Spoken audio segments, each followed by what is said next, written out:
I slammed the truck door and sprinted down the side gate.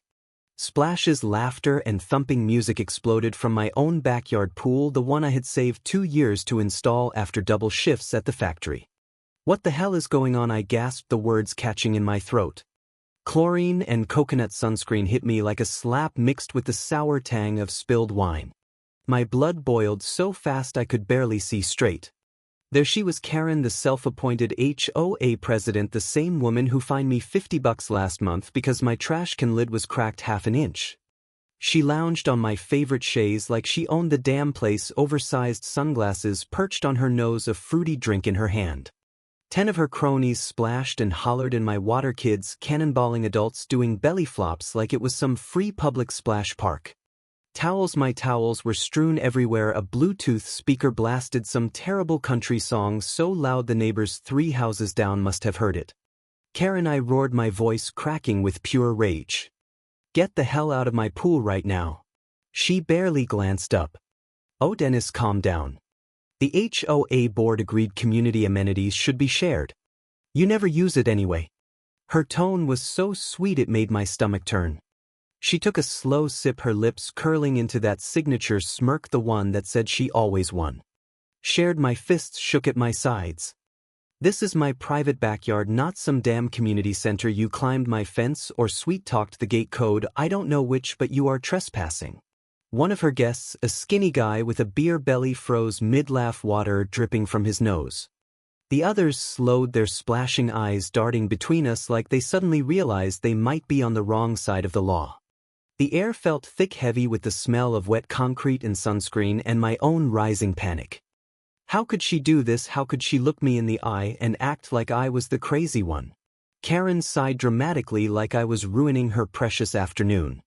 "Dennis, you're overreacting again. Remember when you complained about my holiday lights last year? I let it slide. This is the same thing." Her guests muttered agreement, a few even chuckled.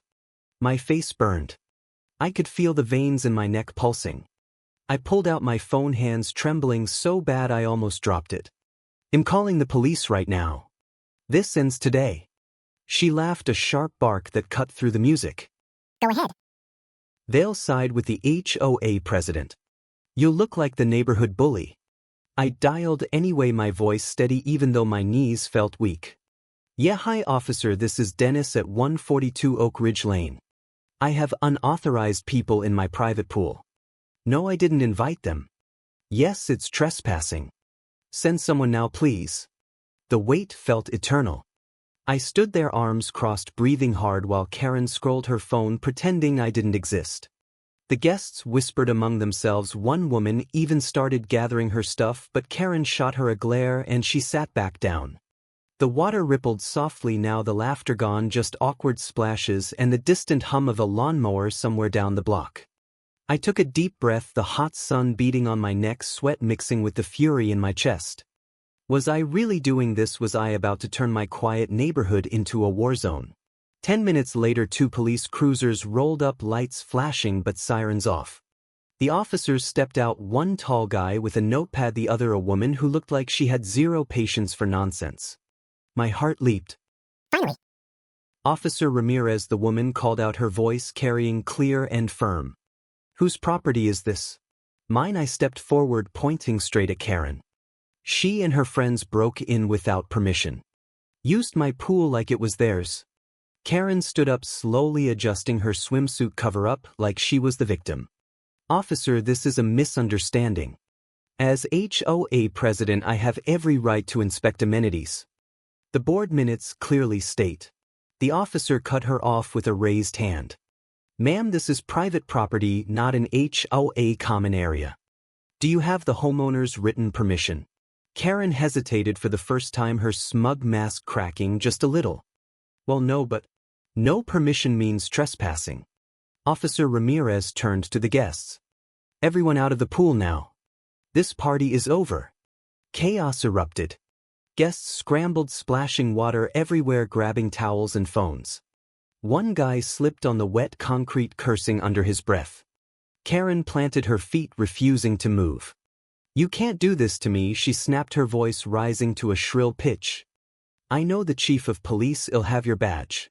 The second officer stepped closer, his tone flat and final. "Ma'am, you can discuss that at the station. Right now you are leaving or we cuff you for trespassing and disorderly conduct. Your choice." Karen opened her mouth then closed it. Her face flushed deep red, the entitlement draining away as the reality hit. Her guests shuffled past her, heads down, avoiding eye contact. One woman muttered loud enough for everyone to hear, "This is so embarrassing, Karen, you said it was fine." The officers escorted them all to the gate one by one, water dripping in trails across my lawn. Karen was last. She shot me a look of pure venom as she passed. "This isn't over, Dennis. You'll regret this." I stood there watching them pile into cars, doors slamming, engines roaring away. The backyard fell quiet except for the gentle lap of water against the tiles and the faint drip from abandoned floaties. The smell of chlorine lingered heavy in the air, now mixed with the faint exhaust from the cruisers. I let out a long, shaky sigh, my shoulders finally dropping. The rage that had burned so hot cooled into something sharper, satisfaction. Later that evening, the HOA board called an emergency meeting. Turns out 3 neighbors had watched the whole thing from their windows and sent videos. Karen was voted out as president by unanimous decision. The fines she had handed out over the years got reviewed and several were overturned. Karma, they called it. I called it justice. I sat on my back porch that night, beer in hand, staring at the calm pool reflecting the sunset. "Dennis, you did the right thing," I told myself out loud. Bullies like Karen thrive when good people stay quiet. Standing up isn't always easy, but it sure feels right when the dust settles. The neighborhood feels safer, already lighter, like a weight we didn't even know we carried finally lifted. If you're dealing with your own Karen right now, whether it's an entitled neighbor, a pushy boss, or anyone who thinks the rules don't apply to them, remember this. Document everything, stay calm, and call in the help you need. Justice doesn't always come fast, but when it does, it lands hard and sweet. Don't let anyone steal your peace, not your pool, not your dignity. You've got this.